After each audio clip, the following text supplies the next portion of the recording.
Another style editing, night street portrait na katulad niyan. Gusto mo bang mga ganyan mga edit? Panoorin mo lang ang tutorial ko na ito hanggang dulo at matutulungan kita kung paano mag-edit ng ganyan. Punta lang tayo sa ating Google Chrome.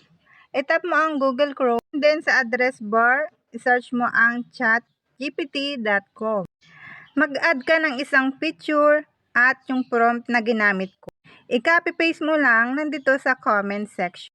Na-post ko na yan kanina sa picture post. Nandun din ang prompt kung ginamit. Nasa comment section din. At kung hindi mo napansin yung post ko na yan, ay inilagay ko ulit yan sa comment section dito sa video tutorial na ito.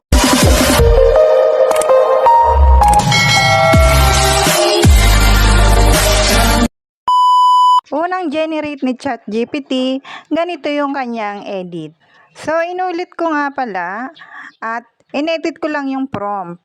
Nag-add lang ako ng size ng 9:16 aspect ratio. Then, send ulit. At bagong generate niya na yan, naglo-loading ulit. Matagal nga pala mag-generate dito kay ChatGPT, pero worth it naman yung paghihintay mo at napakaganda talaga ng quality ng editing niya. So, ito na nga yung result ng picture ng aking asawa. So, okay na yan. I-save na natin sa ating gallery.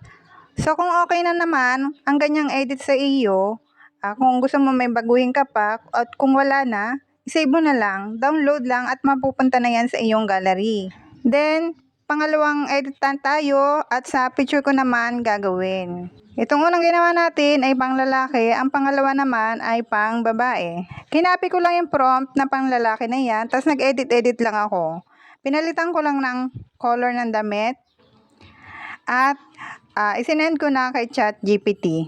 Kung bago ka pa lang dito kay ChatGPT, kailangan mo maglagin ng Gmail para magamit mo ito. Libre nga lang pala ito at walang bayad, kaya magtiyaga ka lang sa paghihintay kasi medyo matagal nga itong mag-generate. Maganda naman ang result dito kay ChatGPT kahit matagal siya. So, marami pa naman akong ibang mga editing style tutorial dito sa aking account. Naglalagay talaga ako ng prompt sa picture post at dito sa mga tutorial video, naglalagay din ako ng prompt. Hanapin nyo lang sa comment section and then i-copy paste nyo lang. At makakagawa na kayo ng ganyang picture. Madali lang mag-edit dito at sana may natutunan.